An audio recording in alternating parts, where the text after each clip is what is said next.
자, 마찬가지로 우리 리스트에 대해서 이제 고랑, 이제 뼈에 대해서 좀 알아보고요. 그다음에 이제 뼈와 뼈를 이루는 관절에 대해서 또 알아보도록 하겠습니다. 자, 우리 리스트를 보게 되면은 지금 그림에서 여러분들이 보시는 것과 같이 자, 손목은 아래팔과 손 리스트 사이에 기능적 공간 장치라고 되어 있습니다. 자, 요거를 얘기를 하는 겁니다.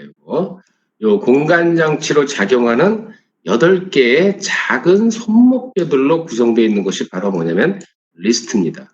자, 그래서 여러분들 우리 일전에 한번 배웠지만 리스트에서 일어나는 운동이 두 가지가 있습니다. 지금 아침 시간이라 목이 좀 잠겨서 자꾸 기침을 하네요. 자, 좀 이해를 부탁드리고요. 자, 그러면 리스트에서 일어나는 운동이 뭐가 있습니까? 두 개의 운동이 있습니다. 자, 첫째는 플렉션과 익스텐션이 있었고, 두 번째는 좌쪽 치우침과 노쪽 치우침 두 개의 관절의 운동이 일어납니다. 그래서 자유도는 2가 되는 거죠. 자, 그러면 이런 운동이 일어나기 위해서는 당연히 관절이 필요하겠죠. 그래서 첫 번째 관절이 뭐냐면 노손목 관절입니다. 자, 노손목 관절이니까 뭐하고 연결했겠어요? 뼈가 두 개겠죠. 자, 레디우스하고 그다음에 카팔본들.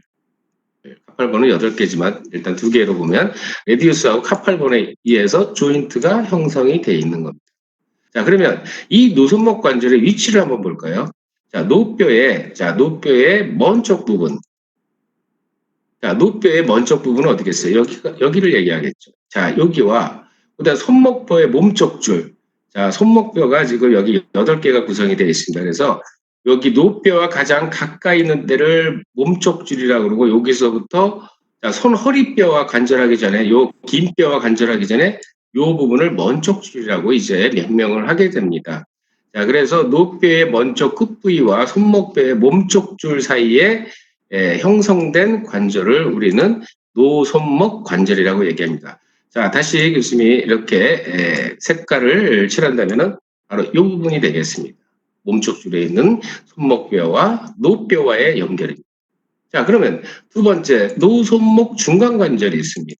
자, 그러면 노손목 중간, 손목뼈 중간 관절이 있습니다. 자, 그러면 중간이니까 어디겠어요? 바로 손목뼈의 여기 몸쪽 줄과 그다음에 여기 먼 쪽 줄을 연결한 요 손목뼈들 앞과 뒤죠. 그러니까 노뼈를 기준으로 해서 몸쪽, 그다음에 더 먼 쪽 이렇게 연결되어 있는 것이 바로 그러니까 손목뼈 중간 관절이 되겠습니다. 그래서 여기 여러분들 우리 그림에 보다시피 미드 카팔 조인트와 그다음에 레디오 카팔 조인트가 이렇게 관절을 이루고 있는 것을 볼 수가 있습니다.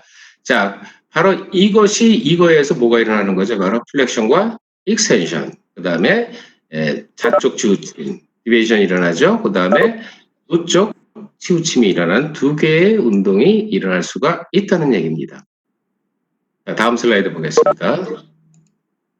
자, 그럼 먼 쪽의 아래팔을 한번 볼게요. 먼 쪽의 아래팔. 자, 먼 쪽의 아래팔인데 우선 보기 전에 여기 도자리라는 말이 있습니다. 자, 뒤에 먼저 팔마가 나오겠죠. 도자는 등 쪽을 얘기합니다. 등 쪽. 자, 손에서는 등 쪽인데 여러분들이 아나토미컬 포지션에서 보게 되면 손등은 뒤쪽을 향하고 있습니다. 그래서 방향을 만약에 제시한다면은 이 도잘 쪽은 뒤쪽이 되고 팔마 쪽은 이제 앞쪽이 된다는 얘기입니다. 그러니까 우선 지금 도잘이 나왔으니까 도잘은 손등을 얘기합니다. 그럼 손등을 아나토미컬 포지션에서 뒤쪽에 위치하고 있습니다. 그래서 뒤쪽하고의 같은 방향의 동의어입니다.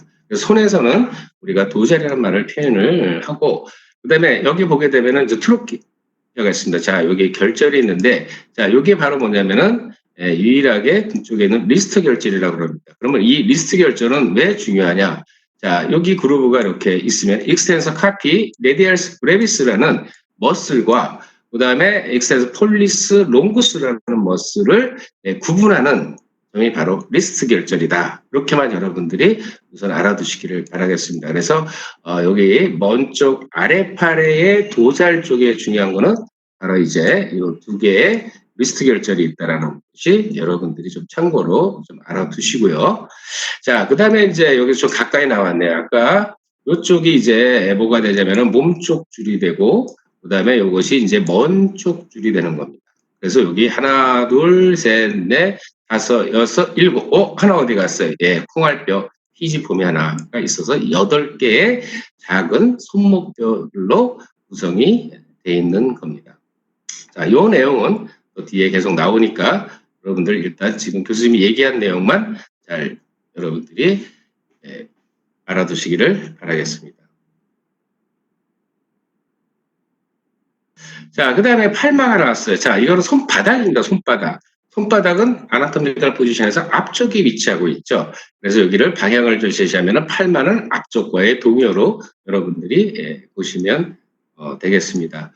그 다음에 우리는 지금 거의 근육 편을 하지 않기 때문에 근육에 제시한 내용들은 여러분들이 그냥 참고로 보시고, 지금은 뼈, 고락이니까 뼈에 대해서만 여러분들이 잘 주목을 하시면 될 것 같습니다. 그래서 일단 뼈의 모양이 이렇게 돼 있고, 자, 우리 먼저 레디우스의 먼 쪽도 얘기했지만, 자, 이것이 무슨 조인트입니까? 이것이 바로 먼 쪽에 있는 노자관절이죠. 노뼈와 좌뼈가 만나는 관절이고, 그다음에 우리가 슈피네이션, 프로네이션 할 때 왜 레디우스하고 손목뼈에 의해서 프로네이션, 슈피네이션을 한다고 얘기를 했어요. 자, 그러면 결론적으로 여기 그림에 보다시피 결론은 우리가 얼라 쪽, 좌뼈 쪽은 실적으로 손목뼈하고 연결하고 있지 않습니다. 단지 누가 연결하고 있어요?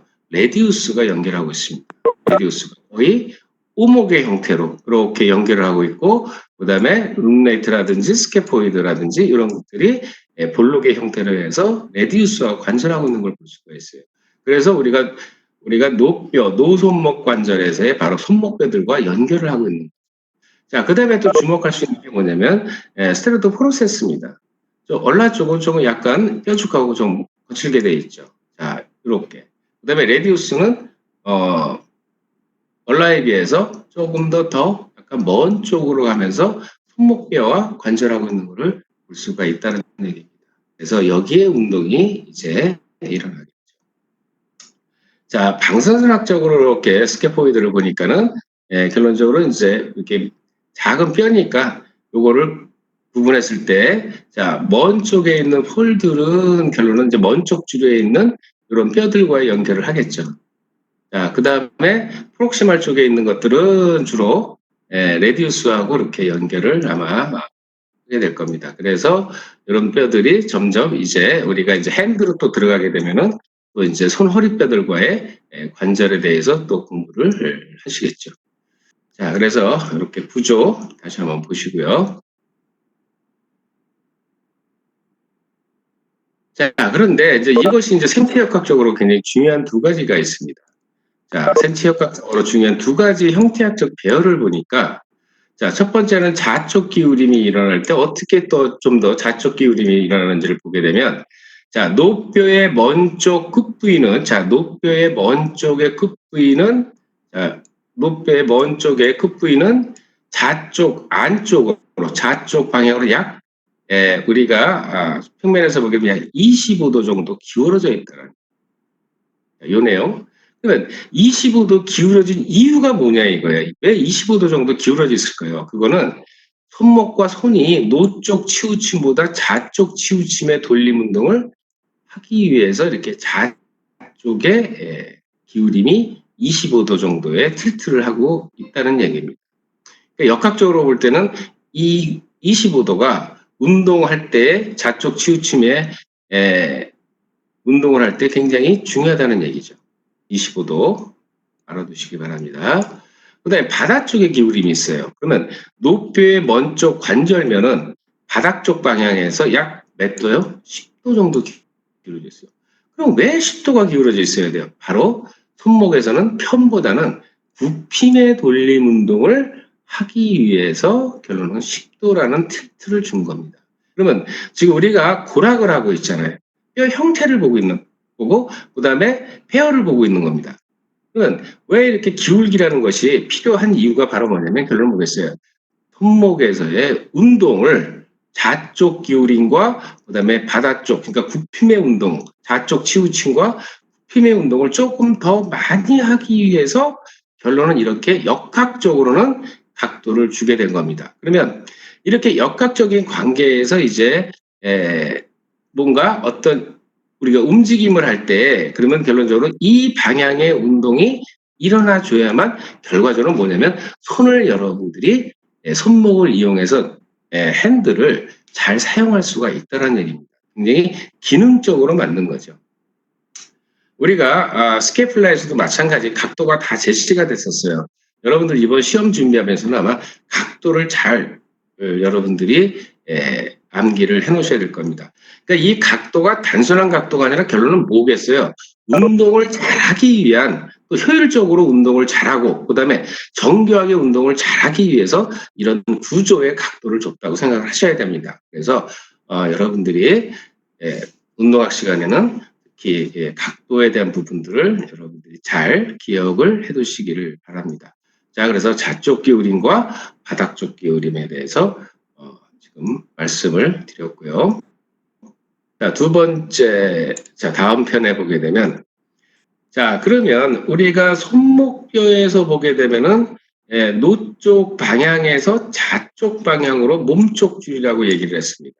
자, 그러면, 자, 손배뼈, 반달뼈, 세모뼈, 콩알뼈가 바로 뭐냐면, 몸쪽 줄에 있는 뼈가 되겠습니다. 작은 뼈들이 되겠습니다. 자, 여기에 피지폼이 붙어 있어요. 자, 그래서 요 몸쪽 줄에 해당하는 뼈는 손배뼈, 반달뼈, 세모뼈, 콩알뼈다. 이렇게 여러분들이 보시면 되겠습니다. 자, 그 다음에 노쪽 방향에서 가쪽 방향으로 좌쪽 방향이겠죠? 자, 노쪽 가쪽에서 자, 여러분이 아나라벨 포지션을 보게 되면은 자, 노쪽 가쪽이죠? 거기서 안쪽 좌쪽 방향으로 해서 먼 쪽 줄에 있는 것들이 뼈가 뭐냐면 트라페지움 큰 마른 뼈에서부터 작은 마른 뼈, 알머리 뼈, 그다음에 한 메트 갈고리 뼈까지 이것이 먼 쪽 줄에 있는 겁니다. 그러면 여기를 통틀어서 이걸 우리는 뭐라 그런다고요? 하팔본이라고 얘기를 하는 겁니다. 하팔본. 그래서 여러분들이 특히 여기서는 이 배열을 여러분들이 잘 숙지를 하고 계셔야죠. 이 배열이 틀리면은 안 되는 거죠. 그래서 이 그대로 지금 여기서 지금 제시한 것처럼 방향을 제시한 것처럼 자, 노쪽 방에 시작하는 우리 손목뼈의 몸쪽 줄에 있는 거는 스케포이드부터 룬네이트부터 트라페지움부터 자, 이렇게 지금 세모뼈, 콩알뼈까지의 이런 배열 순서를 먼저 여러분들이 숙지를 하시고요. 그다음에 먼 쪽 줄에 있는 우리 큰 마른 뼈, 작은 마른 뼈, 알머리뼈, 갈고리뼈 이런 순서대로 그대로 여러분들이 알고 계셔야 됩니다. 왜냐하면은 자, 우리가 지금 리스트를 하고 있지만 핸드가 하면 모르겠어요. 첫 번째, 두 번째, 세 번째, 네 번째, 다섯 번째 손가락과 서로 허리뼈와 연결하는 관절들이 또 거기서 이제 이 뼈들과의 연결을 하겠죠. 이 뼈들과. 이것이 바로 이제 핸드에 가서 우리 관절학에서 또 학습할 내용이 되겠습니다. 자, 요 다음 슬라이드요. 자, 그러면 지금 이제 뼈 하나하나를 일단 간단하게만 알아보도록 하겠습니다. 자, 스케포이드는 말 그대로 이제 배의 모양을 닮았다고 그래서 이제 손배뼈라고 얘기를 합니다. 뭐 암기도 하기 좋게 자, 손배뼈, 자, 스케포이드입니다. 그래서 이렇게 이제 배가 이렇게 있으면 자, 이렇게 있겠죠. 그러면 이게 지금 뭐예요? 레디우스의 오목의 스케포이드가 배가 얹어져 있는 모양이다. 이렇게 생각하시면 됩니다. 그래서 오목에 이렇게 배가 이렇게 선체가 올라와 있는 거예요. 자, 그러면 우리가 스케포이드는 손배뼈 표면의 약 75%는 관절 연골로 구성됩니다. 그러면 여러분들, 자, 손배뼈 표면의 약 75%가 관절 연골로 구성이 되어 있다는 얘기는 곧 뭐를 의미하겠어요? 리스트에서는 굉장히 뭐예요? 움직임에 많이 관여하는 뼈다라고 보시면 되겠죠. 접촉을 많이 하고 있다는 거죠. 결과적으로는 우리가 스케포이드는 결과적으로 우리가 같은 줄에 있는 뼈들과 손목뼈들과 또 레디우스하고 연결을 가장 많이 하고 있는 뼈구나. 이렇게도 한번 생각해 볼 수가 있죠. 그러니까 뭘 줬어요? 약 75%를 관절 연골로 준 겁니다. 그만큼 관절 연골에 기능이 있었잖아요. 우리가. 그래서 매끄러워야 되고 또 충격 흡수도 해줘야 되고 이런 관절 연골로 우리가 자, 여기 보게 되면 4개의 다른 손목뼈와 노뼈와의 윤활 관절을 형성하고 있다는 얘기. 그러면 이 우리가 리스트에서 가장 많이 연결하고 있는 뼈라고 생각한다면 손배뼈가 되겠죠. 자, 그래서 몸 쪽에 아까 잠깐 언급했습니다만 노뼈의 손배 관절면과 관절을 하고 있어요. 그러니까 여기 파셋이니까는 이런 스캐포이드가 아주 큰 관절을 이루고 있는 게 아니라 작은 관절면들과 이렇게 노뼈와 연결해 있는 걸 볼 수가 있고요. 그 다음에 먼 쪽을 보니까는 큰 마른 뼈와 작은 마른 뼈하고 관절을 하고 있는 걸 볼 수가 있어요. 여러분들 도움이 되면은 이제 그림하고 항상 같이 보시면은 좀 이해가 빠를 겁니다. 그래서 먼 쪽 끝에는 요게 먼 쪽 줄에 있는 거죠. 그래서 큰 마른 뼈와 작은 마른 뼈의 관절하고 있다. 그다음에 손배뼈의 먼 쪽 안쪽 면은 또 뭐하고 관절하고 있어요? 돌출된 알머리 뼈머리의 가쪽 절반을 받아들일 수 있게 오목한 구조를 하고 있습니다. 또 있어요. 손배뼈의 안쪽 면에 있는 작은 또 관절면은 뭐하고 있어요? 반달뼈하고도 관절하고 있네요. 자, 이렇게 손배뼈는 아주 4개의 다른 손목뼈들과 또 노뼈와의 연결을 통해서 리스트의 운동에 도움을 주고 있습니다. 자, 그러다 보니까 아까 말씀드린 대로 75%의 관절 연구로 구성을 하게 된 거예요. 그래서 이 손배뼈 여러분들 잘 알아두시고요. 자, 그 다음에 이제 반달 모양의 이제 우리가 룸메이트 반달뼈가 있습니다. 자, 이 뼈는, 자, 그림이 지금 없지만, 그림에 보다시피 알머리뼈의 견고한 인대성의 연결 부족이에요. 그래서 불안정합니다. 자, 그럼 우리가 정렬 상태가 불안정하다는 얘기는 그건 뭐겠어요? 어떤 압박력을 받게 되면, 어떤 충격량을 받게 되면은 골절이 잘 될 수도 있고 탈구가 잘 될 수 있다라는 아주 그런 취약점을 갖고 있는 거죠. 그래서 반달뼈. 자, 그 다음에 세모뼈가 있어요. 세모뼈. 자, 그러면 스캐포이드, 룸레이트, 그 다음에 트라이코트론, 세모뼈가 있어요. 근데 얘는 뭐예요? 갈수록 세 번째로 뭐가 잘 돼요? 골절이 아주 잘 되는 뼈 중에 또 하나가 되겠습니다. 자, 그럼 우리가 또 골절이 잘 된다는 거는 결론은 충격을 흡수하지 못하게, 충격을 흡수해서 분산시키지 못하면 그것이 곧 이제 골절로 이어진다 그러면은 손배뼈라든지 반달뼈, 그다음에 세모뼈 이런 식으로 골절이 잘 될 수도 있다라는 얘기죠. 그 중에서 누구겠어요? 반달뼈가 골절이 잘 되겠죠. 왜냐하면 손배뼈는 그래도 4개의 뼈들과의 우리가 구성을 하고 있지만 반달뼈는 좀 불안정합니다. 생긴 모양도 약간 반달처럼 생겨서 골절이 아주 잘 되는 뼈 중에 또 하나입니다. 손목에서의 좀 불안정한 뼈가 되겠습니다. 자, 그 다음에 이제 우리 피지폼. 자, 피지폼은 이제 머슬 속에 이제 묻혀 있어요. 그래서 우리가 이거를 콩알뼈라고 그러지만 우리가 이제 종잡뼈로 분류를 합니다. 우리 인체에서는 바로 지금 피지폼, 자, 리스트의 피지폼하고 무릎에서의 우리가 파텔라가 있죠. 파텔라. 무릎에 여러분들 보면은 그것도 근육에 묻혀 있잖아요, 지금. 그래서 이 2개의 우리 인체에 종잡뼈가 있는 겁니다. 근데 파텔라는 굉장히 무릎뼈는 크죠. 큰데 우리 손목에 있는 거는 좀 작습니다. 그래서 콩알만한 모양으로 생겨서 콩알뼈입니다. 그래서 세모뼈의 바닥 쪽 관절면과 느슨하게 관절되어 있는 것이 바로 콩알뼈라고 보시면 됩니다. 그래서 이것이 바로 손목뼈의 몸쪽 줄을 구성하고 있는 뼈 4개에 대한 설명을 드렸습니다. 자, 그럼 먼 쪽 줄에 있는 거는 뭐가 있을까요? 첫 번째. 자, 첫 번째, 먼 쪽 줄에 이제 순서는 아니지만, 자, 우리가, 순서는 큰 마른 뼈, 작은 마른 뼈, 알머리뼈, 갈골뼈 순으로 되어 있지만, 우선 알머리뼈. 자, 왜 알머리뼈를 먼저 놨겠어요?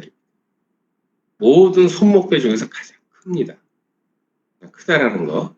그 다음에 알머리뼈 머리는 관절한데 잘 보세요. 손배뼈와 반달뼈의 오목면과 관절을 하고 있습니다. 그 다음에 알머리뼈와 셋째 손허리뼈. 자, 여러분들 세 번째 손가락, 자, 세 번째 손가락, 거기에 손허리뼈가 있습니다. 그 허리뼈의 하나의 단일 기둥으로 작용한다는 거. 자, 여기서는 지금 단일 기둥에 대해서 교수님이 설명을 하지 않겠습니다. 뒤에 나오니까. 자, 그러면 여러분들은 알머리뼈가 하나의 단일 기둥으로 작용한다. 자, 이 얘기는 뭐냐면 우리가 손을 리스트를 설명을 할 때 가장 뭐겠어요? 하나의 중심점을 기준으로 해서 이제 운동학을 표현을 하게 됩니다. 관절의 운동학을. 그러다 보니까는 특히 이제 알머리뼈와 셋째 손허리뼈가 하나의 단일 기둥으로 쭉 연결되어 있는 걸 볼 수가 있어요. 그래서 단일 기둥이라는 말만 우선은 여러분들이 기억을 하시고 뒤에 나오는 슬라이드에서 기능에 대해서 알아보도록 하겠습니다. 자, 다음 전체 손목과 손에 대한 세로 방향의 안정성을 제공해줘요. 이런 말들. 자, 그러니까 결론적으로 우리가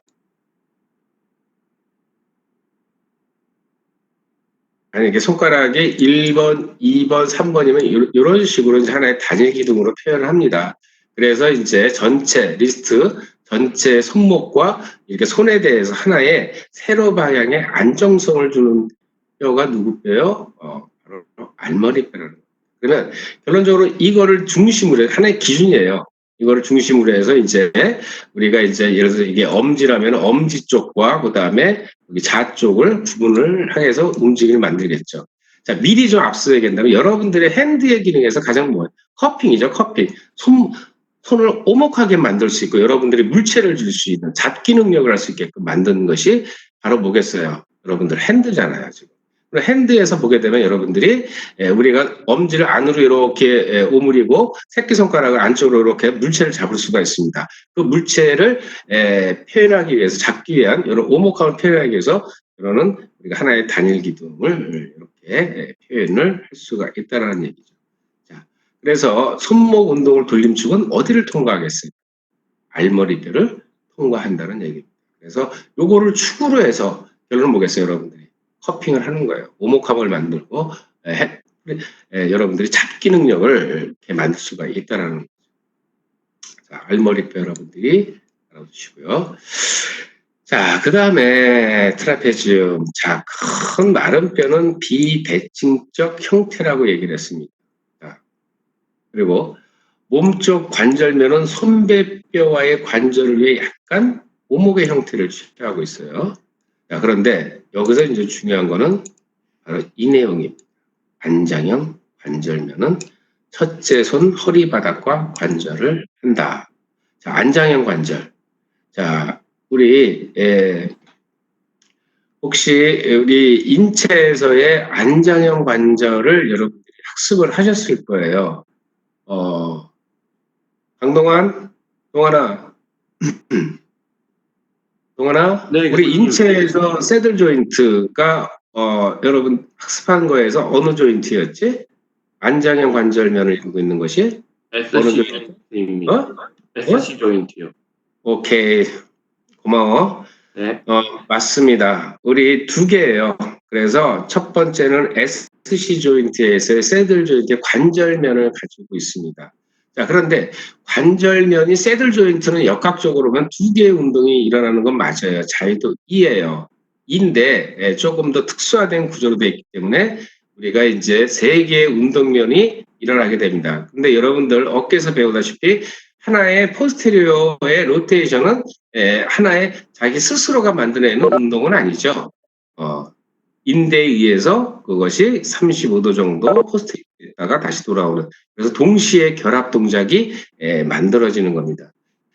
그러니까 여러분들이 이제 새들 조인트를 역학적으로 운동의 자유도는 몇이냐 그러면 2도가 맞습니다. 그런데 SC를 얘기할 때 운동의 자유도는 몇이냐 그러면 3으로 여러분들이 제시하면 됩니다. 왜? 3의 운동이 일어나기 때문에 그렇습니다. 그러니까 원래 새들 조인트의 관절면은 2도의 자유도의 운동만을 허용할 수가 있어요.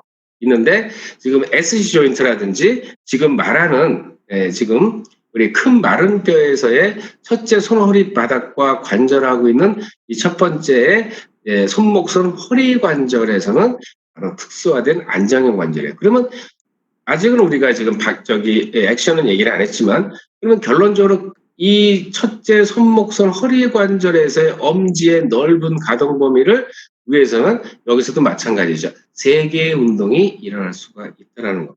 그래서 SC 조인트 얘기하고, 그 다음에 첫째 손목선 허리 관절의 새들이래. 관절면의 형태는 뭐로 되어 있냐고 만약에 교수님이 질문을 하면 새들 조인트입니다.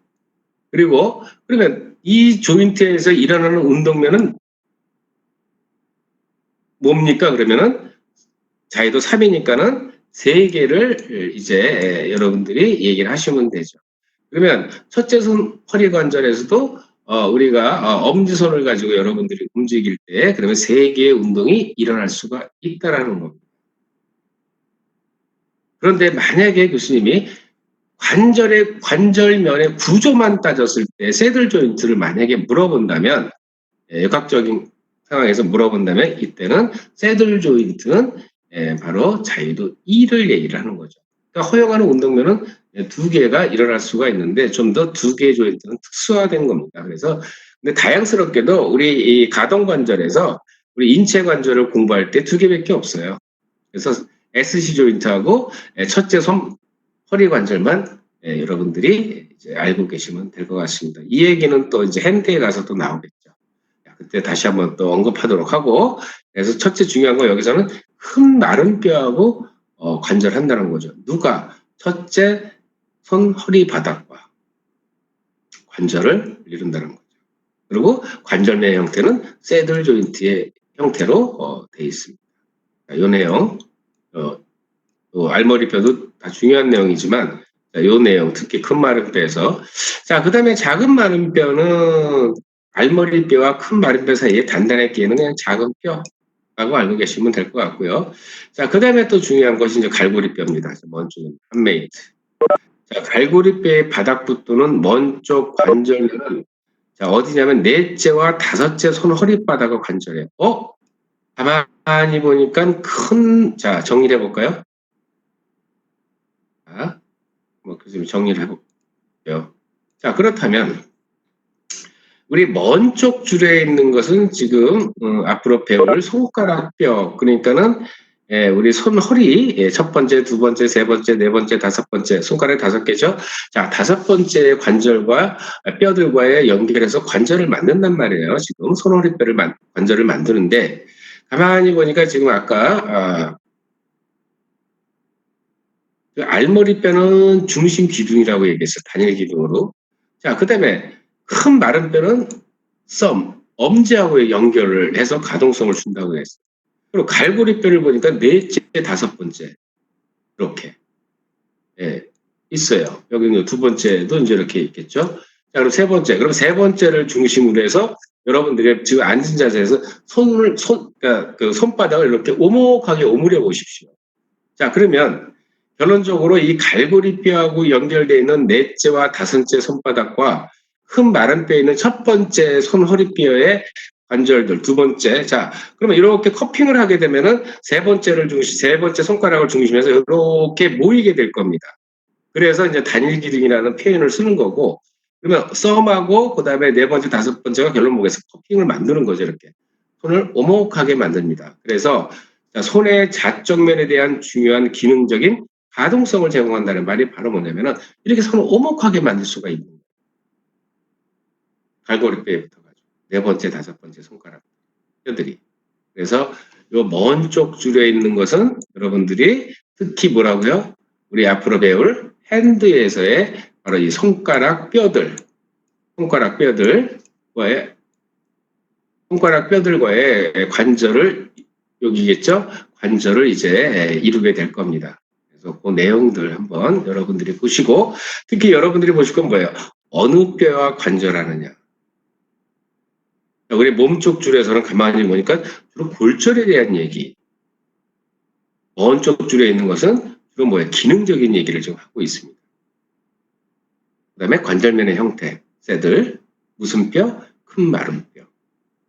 이렇게 여러분들이 잘 숙지를 좀 해두십시오.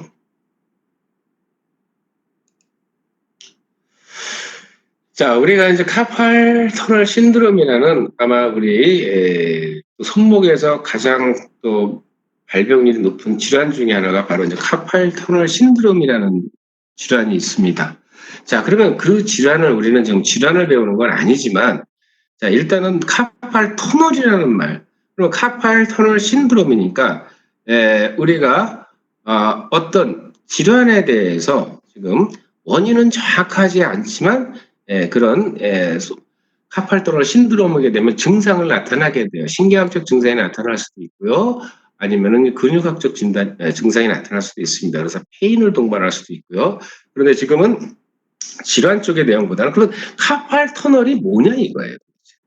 카팔 터널이.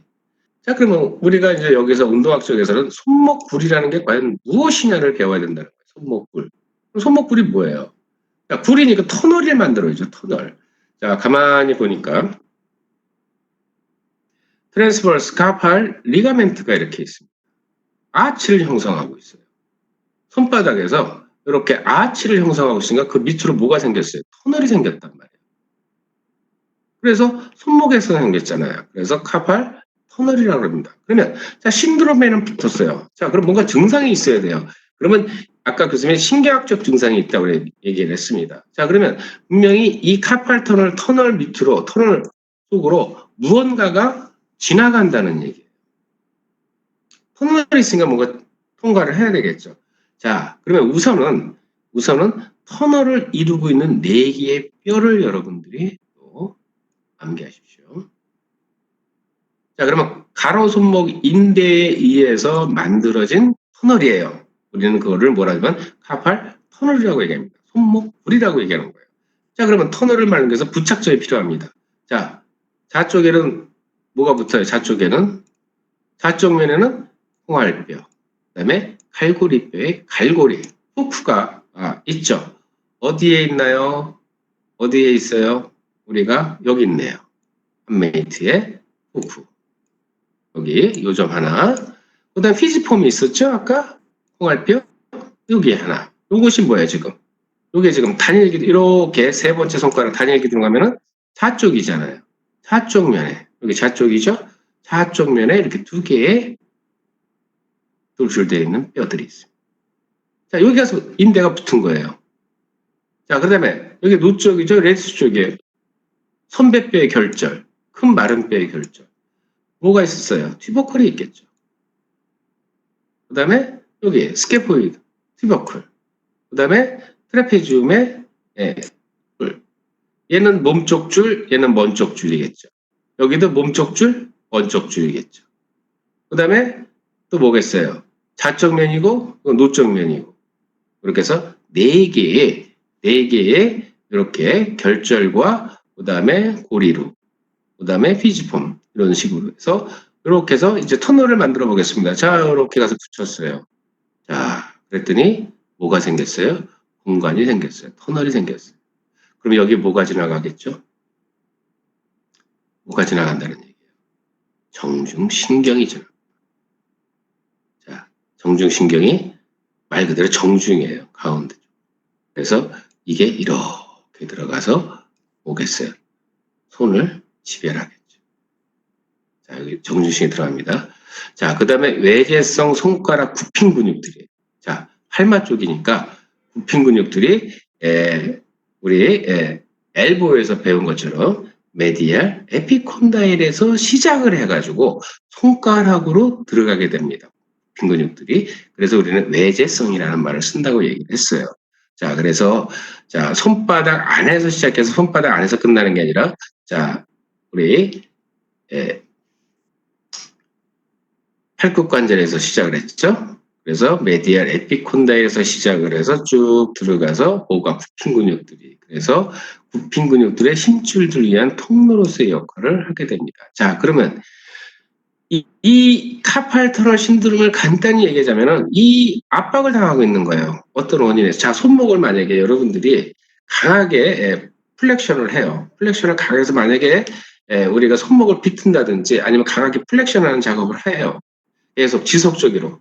반복 운동을 계속 통해서 하다 보니까 결론은 뭐겠어요?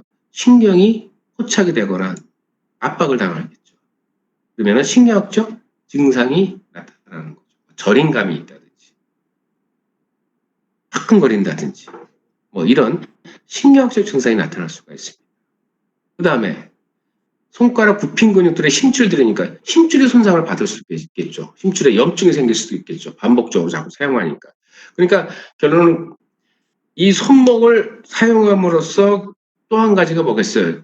우리가 엘보 위에 있는 메디알 에피콘다일에 염증이 발생할 수도 있는 거예요. 왜? 거기서 시작을 해가지고 손가락으로 들어가니까 같이 손목, 손가락을 어떻게 사용하냐에 따라서 우리가 메디알 에피콘다일에도 강하게 수축작용이라든지 강하게 신장을 하게 되면 염증이 생길 수도 있는 거죠. 그래서 떨어질래야 떨어질 수가 없는 사이입니다. 특히 여러분들이 이제 머슬 공부하실 때 기시를 어느 지점에서 하느냐를 잘 보셔야 돼요. 그래서 기시에서 정지까지 갈 때 그 경로를 잘 보시면 돼요. 그래서 그 근육들이 아니면 힘줄들이 얼마나 과부하가 걸리는지를 보실 필요가 있는 거죠.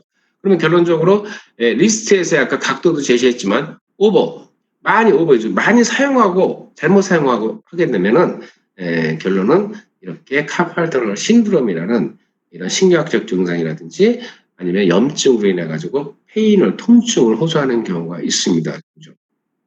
그래서 이런 거는 결론적으로 이제 간단한 수술 방법으로 우리가 신경이라든지 힘줄들이 눌린 부분을 우리가 제거를 시켜주면 되겠죠. 근데 의외로 특히 이제 우리 어머니 때 분들이 카팔 터널 신드롬을 호소하는 분들이 참 많고 특히 여러분들도 마찬가지입니다.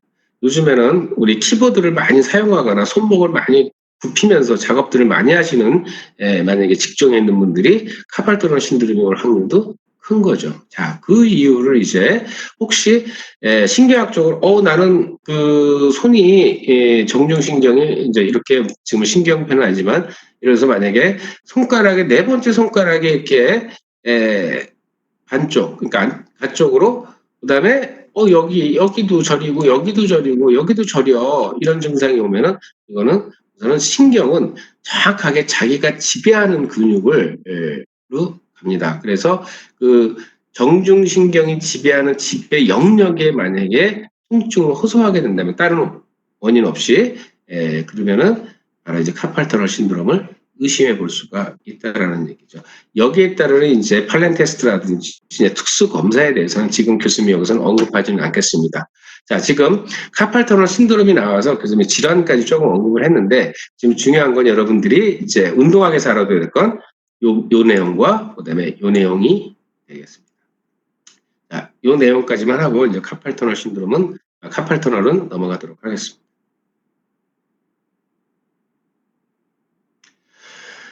자, 그 다음에 이제 관절하게 보게 되면 이제 손목의 관절 구조를 좀 보게 되면요. 아까 노손목 관절 얘기했습니다. 자, 노뼈와 이제 카팔본들의 연결이겠죠. 그러면 여기서도 이제 아까 말한 대로 누구와 연결을 할 것이냐, 카팔본에서 누구 뼈와 연결할 것이냐가 있고, 그 다음에 손목뼈도 중간관절이라고 얘기했습니다. 자, 우리 몸쪽 줄과 먼 쪽 줄에 있는 라고 얘기를 했어요. 그래서 여기 보게 되면 이제 안쪽 구획이냐, 이제 가쪽 구획이냐를 나누게 됩니다. 자, 그 다음에 이제 특이한 게 하나가 또 손목뼈 사이관절이 있어요. 자, 손목뼈 이런 사이관절들이 많잖아요. 이런 것들이. 자, 이런 것들이. 이게 다 사이관절들이죠. 자, 뼈와 뼈를 연결하잖아요, 지금. 자, 그래서 요거는 작은 미끄럼짐 운동과 그 다음에 돌림 운동을 통해서 손목의 운동에 기여를 하게 됩니다. 그래서 요 부분도 적지만 조금 이렇게 손목뼈 사이관절들의 미끄러짐 운동을 통해서 우리가 리스트의 운동을 도와준다는 것을 여러분들이 알고 계십니다. 원칙적으로 뭐가 있어요? 두 개. 이거죠, 두 개. 노손목 관절과 손목뼈 중간관절이 되겠습니다.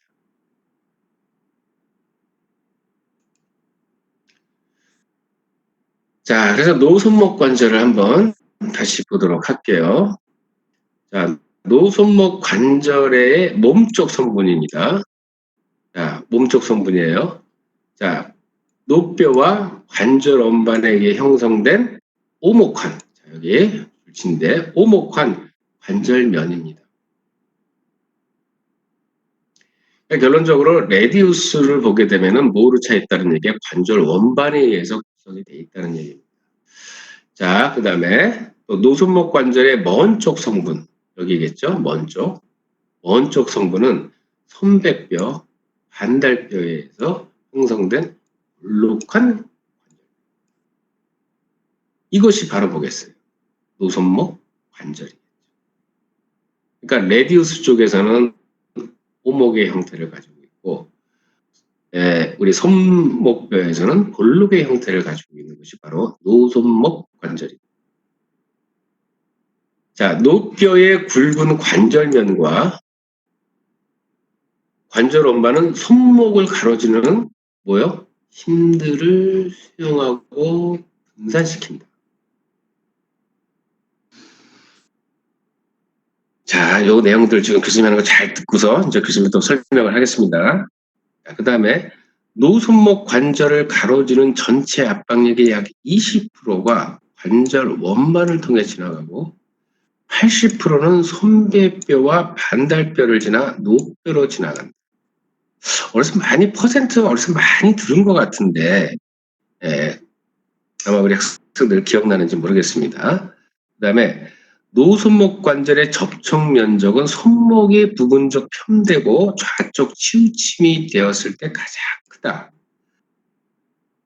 자, 그러면은, 자, 이제 여기서 우리 한번 좀 생각을 하고 넘어갑시다. 자, 요거는 뭐 여러분들이 이제, 그래 보셨으니까는 알고, 자, 기능적으로 보게 되면. 자, 요거죠, 지금. 관절 원반의 특징이 뭡니까? 바로 힘들을 수용하고 분산시키는 능력이 뭐가 있기 때문에, 관절 원반이 있기 때문에 가능한 거예요.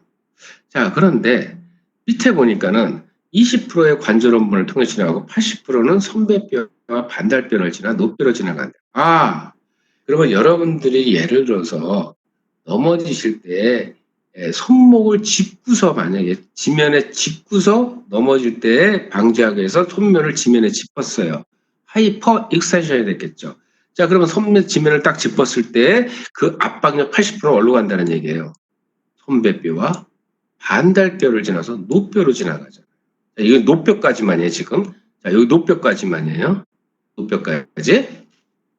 그러면 여기가 20%를 수용하고 여기가 지금 80%를 수용을 해요. 노뼈로 왔어요. 자, 그러면 여기서 여러분들이 배운 게 뭐였죠? 자, 모가 여기 엘보예요. 비율이 만약 50대 50으로 가면은 이 비율의 50대 50의 비율을 이렇게 엘보에서 자 밑에서는 2대 8이었는데 엘보에 가서는 5대 5가 됐어요. 이 역할을 해주는 게 누구겠어요? 이렇게 수용하고 분산시켜주는 역할이 누구요? 뼈 사이막이죠. 뼈 사이막 같이 여러분들이 연결을 하셔야죠. 자, 그래서 그러면 여기서 이런 문제가 나오는 거죠. 그러면 우리가 넘어졌을 때 그렇게 예를 들어서 지면을 짚고 넘어졌을 때 만약에 수용을 못하고 분산이 되지 않는다 그러면 그 힘이 어디 뼈에 가겠어요? 손배뼈하고 반달뼈로 가겠죠. 그대로 압박을 다 수용을 해야 된다면 그럼 여기서 뭐가 생기겠어요? 탈구 아니면 뭐가 생기겠어요? 불안정하다면 홀절이 생길 수밖에 없는 거예요. 그래서 여러분들이 이제 질환을 배우는 폴렉스 플렉처 뭐 이런 말이 있습니다. 자, 우리가 빙판길에서 예를 들어 빙판길에서 넘어지려고 할 때 우리는 프랙티브 그러니까는 낙하산 반사가 있습니다. 보호 반사가 있습니다. 그래서 우리가 엉덩이를 주저앉는 쪽보다는 손목을 짚고 넘어지는 경우가 확률이 굉장히 커요. 특히 이제 연세가 들수록 그래서 손목뼈가 많이 플렉처가 됩니다. 그럼 손목뼈가 플렉처가 될 때는 결론적으로 우리가 어느 뼈들이요? 80%의 압박력을 받을 수 있는 이런 손배뼈라든지 반달뼈, 특히 아까 반달뼈는 불안정하잖아요. 그러니까는 뭐가 잘 되겠어요? 탈구 내지는 골절이 잘 될 수가 있다라는 얘기예요. 압박력을 받아서. 그래서 이제 뼈가 골절이 되거나 탈구가 되면 이제 정렬해서 이탈을 해버리겠죠. 그래서 그 이탈된 거를 가지고 맞추는 걸 우리는 뭐냐면 리덕션이라고 합니다. 이거는 이제 의사의 행위죠. 그래서 리덕션 후에 정렬을 다시 맞춘 후에 다시 이제 유압을 하는 과정을 겪게 되는 거죠.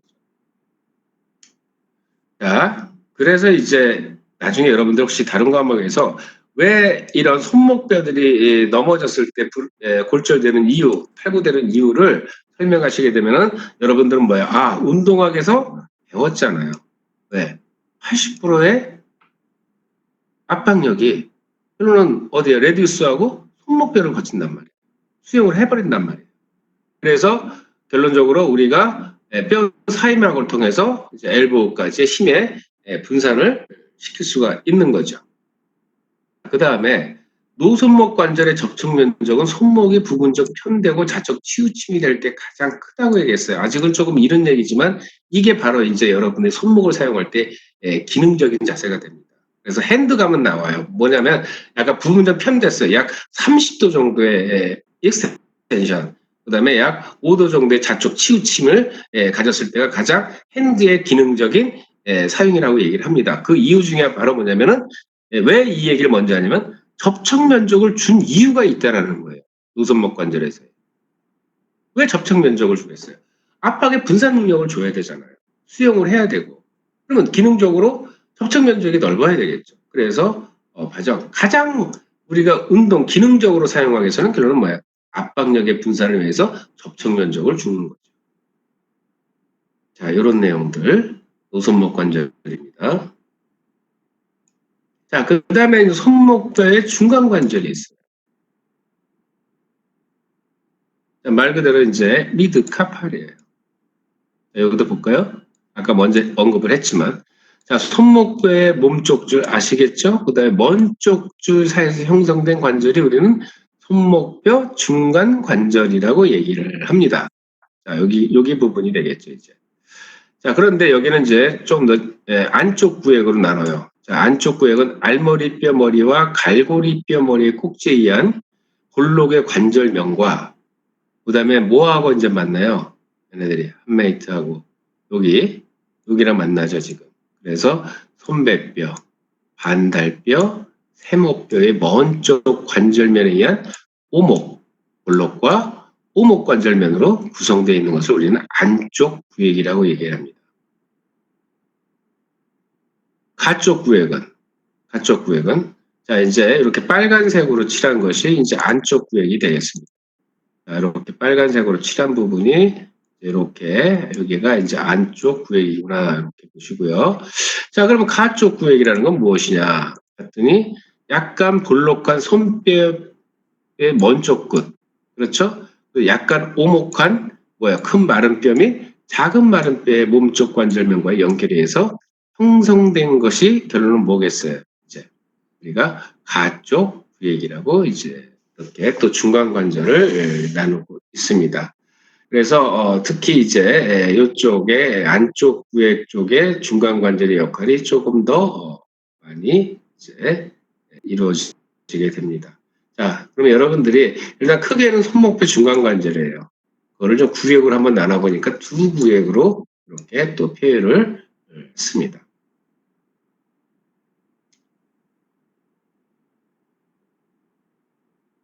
자, 그 다음에 이제 인대에 대해서 설명을 좀 하도록 하겠습니다. 인대의 특성은 여러분들이 이제 뭐 수차례 얘기를 했으니까 여러분 잘 아실 것 같고 한번 볼게요. 그럼 다시 한번. 자, 인대들의 기능이 있습니다. 자, 손목의 인대들은 자, 첫째 손목뼈 어떻게 생겨서 손목뼈들이 아이고 아주 조밀조밀하게 8개 뼈가 아주 그냥 그 일치성도 가지 않고 비대칭적으로 쫙 이렇게 분포되어 있습니다. 뭘 해줘야 돼요? 손목뼈 사이에 정렬 유지를 해줘야 돼요. 인대가 잡아줘야죠. 그 다음에 손목뼈를 통과해 지나가는 힘, 그 다음에 손목뼈 안에서 힘들을 모아내는 게 힘의 전달이 필요하고 그럼 첫 번째 정렬 유지, 두 번째 힘의 전달 이런 것들이 손목의 인대들의 역할이라는 겁니다. 자, 우리 외제성이라는 말이라고 아까 내재성이라는 말이 있어요. 자, 인대든지 근육이라든지 다 똑같은 얘기입니다. 이렇게 내용은 똑같아요. 외제성이라는 말은 뭐냐면은 자, 아까 아래팔의 몸쪽 부착 부위를 갖지만 먼 쪽 부착 부위는 손목 안에 있는 거죠. 그래서 이거를 우리는 그럼 인대가 결론을 보겠어요. 아래팔의 몸쪽 부착 부위를 가져가지고 먼 쪽에 손목까지 들어가는 거예요. 이렇게 길게 연결되어 있는 인대를 우리가 외제성 인대라고 얘기합니다. 자, 그러면 내재성 인대는 뭐가 될까요? 손목뼈 안에 몸쪽 부착 부위와 먼 쪽 부착 부위를 모두 갖고 있는 거예요. 그러니까 결론은 뭐겠어요? 손 안에, 손바닥 안에. 자, 지금 여기 보게 되면은 레디우스에서 시작해서 손 안으로 들어갔어요. 외제성이죠. 근데 이 안에서 이렇게 붙어 있어요. 이런 것들은 내재성이 되겠죠. 그런 내용들. 그러면 근육도 마찬가지예요. 근육도 외재성 근육이다 그러면은 몸쪽 부착 부위가 뭐겠어요? 손바닥 안에 있는 게 아니죠. 아까 예를 들어서 우리가 메디얼 에피콘다일에 붙어 있는 우리 그 플렉서 머슬들이 기시를 해가지고 손가락까지 들어갑니다. 익스텐서 머슬들은 라테럴 에피콘다일에서 시작을 해가지고 손가락까지 갑니다. 이런 것들이 바로 그런 근육들이 외재성 근육이 되겠죠. 인트리직 머슬 같은 경우는 이제 손바닥 안에서 이렇게 작게 기시를 하는 머슬들이 있습니다. 손바닥 안에서 시작을 해서 손바닥 안에서 끝나는 것들, 이런 것들이 바로 내재성 근육이라는 표현을 아마 이제 하게 될 겁니다. 자, 그러면 인대들을 좀 한번 알아보도록 하겠습니다. 일단 뭐 인대가 여러 가지 인대가 있지만 여기 리스트에서는 교수님의 슬라이드에 있는 인대들만 여러분들이 중점적으로 학습을 하시면 됩니다. 자, 외재성 인대, 등쪽 노손목 인대입니다. 자, 여기 보니까 노손목 인대. 자, 노 쪽에 시작해서 손목으로 들어간 인대예요. 그래서 어디가 되겠어요? 도잘, 레디오 카팔, 리가멘트가 되겠습니다. 자, 그러면 노뼈에서 시작을 해가지고 카팔분으로 지금 쭉 들어가는 걸 볼 수가 있습니다. 자, 그러면 좌쪽 방향을 향해, 먼 쪽으로 주행하며, 자, 먼 쪽에 있는 노뼈, 먼 쪽이 노뼈죠?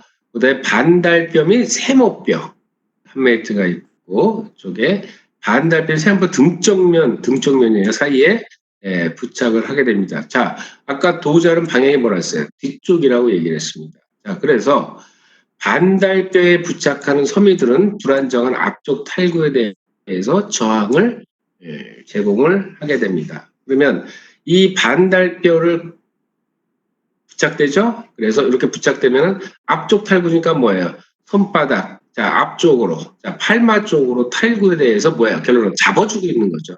그래서 저항을 제공하게 됩니다.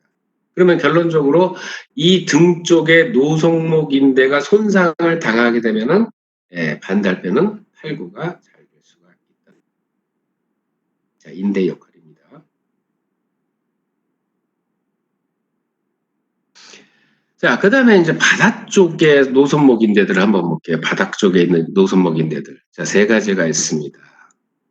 많이 복잡하지만 세 가지만 알아두세요. 자, 노손배 알머리인데, 자, 노가 시작됐고, 손배뼈가 있고, 알머리뼈까지 연결하는 인대들. 그 다음에 노에서 반달, 연결하는 인대들. 그 다음에 노에서 손배와 반달을 연결하는 노손배 반달인대. 자, 이렇게 세 가지의 바닥 쪽 노손목 인대들 알아두시고요. 자, 특징을 볼게요. 자, 특히 이제 바닥 쪽이니까 팔마 쪽입니다. 자, 앞쪽입니다. 자, 특징을 보게 되니까 바닥 쪽 노손목 인대들은 등 쪽 노손목 인대보다 더 뭐예요? 강하고 두껍다는 특징을 갖고 있습니다. 아마 여러분들 손을 봐도 아실 거예요. 자, 그 다음에 바닥 쪽 노손목 인대들은 완전한 손목의 펴시, 당연히 손목을 피니까 어떻게 돼요? 손등을 피니까. 자, 손목을 폈어요. 자, 타이트해지겠죠. 최대로 팽팽해지게 됩니다. 늘어나겠죠. 그러면서 신장력을 갖게 될 겁니다. 그런데 또 이완된 손목의 중립 위치. 자, 우리가 손목의 중립 위치. 자, 0도. 자, 이 상태 중립 위치에서도 뭐가 발생해요? 수동장력이 발생하고 있다는 걸 볼 수가 있어요. 결론은 뭐겠어요? 중립 위치에서도 결론은 뭐예요? 인대들은 일을 하고 있다는 얘기예요. 완전히 슬랙해지는 게 아니라. 우리 숄더에서도 보게 되면은 숄더에서도 운동을 플렉션이든 익스텐션이든 운동을 할 때 보게 되면 양쪽이 다 팽팽해지면서 스타빌리티를 제공하는 걸 볼 수가 있었어요. 자, 이런 내용들이 지금 손목에서도 중립에서도 그만큼 뭐야 스타빌리티를 위해서 수동 장력이 발생을 하고 있다. 그래서 우리 외대성 인대들 특징들을 잘 보시길 바랍니다.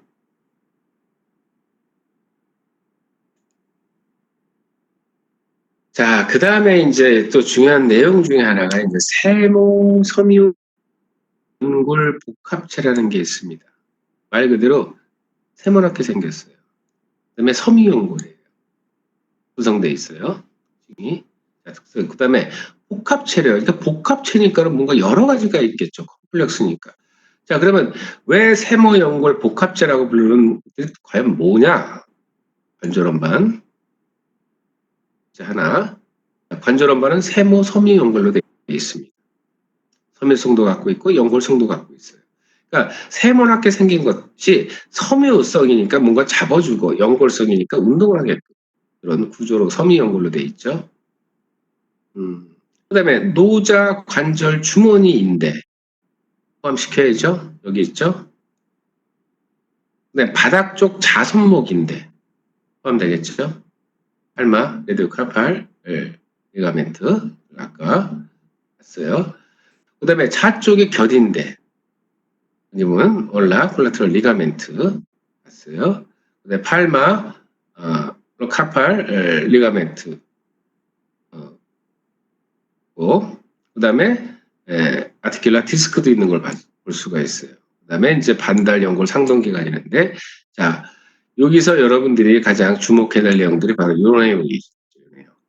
여기 TFCC라는 이렇게 지금 얼라 쪽에 콜레테럴 리가멘트 좌쪽에 곁인대가 있고 그다음에 바닥 쪽에 자손목 인대들 그다음에 이제 노자관절 주머니는 당연히 이제 안에 이제 있을 거고 그다음에 이제 관절 원반 이렇게 그래서 특히 이 내용 아까 자손목인데 그다음에 곁인데 이런 내용들이 다시 한번 보도록 하겠습니다.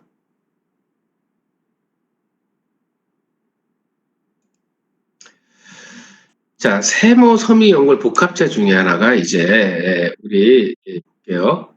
자, 비록 자손목 공간이라고 얘기했지만 스페이스 공간이 있다고 하지만은 실질적으로는 뭔가 채워져 있는 거죠. 뭐로 채워져 있는 거예요? 복합체로 채워져 있는 거예요, 지금. 그래서 먼 쪽의 노자 관절과 노손목 관절에 위치하고 있는 관절원만이 세모, 섬유, 연골.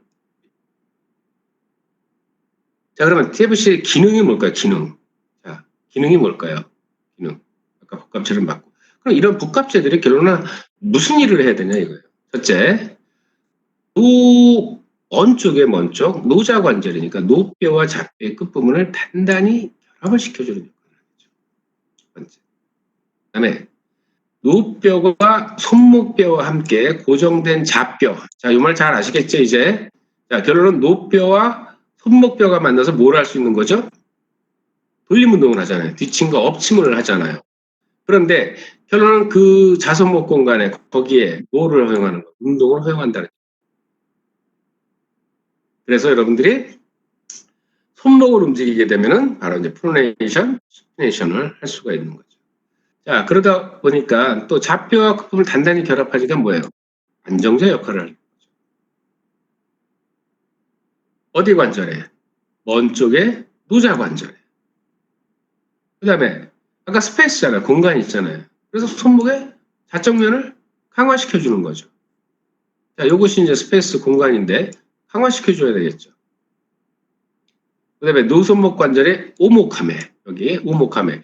아까 우리 레디우스의 먼 쪽, 자, 레디우스는 아까 이렇게 내려왔으면 여기가 어땠어요? 약간 이렇게 오목한 걸 볼 수가 있어요. 우리 먼 쪽에는 아까 우리가 중간 관절에서 보게 되면 자, 노손목 관절에서 보게 되면은 먼 쪽에서는 손배뼈하고 반달뼈들이 약간 볼록의 형태를 가지고 있었고 여기는 오목의 형태를 갖고 있었죠. 오목. 자, 그 다음에 손에서 아랫팔로 자연스럽게 지나가는 압박력의 일부를 전달할 수 있는 기능을 또 갖고 있습니다. 또 다시 한번 언급하지만 손목을 가로지르는 전체 압박력의 약 20%는 뭐예요?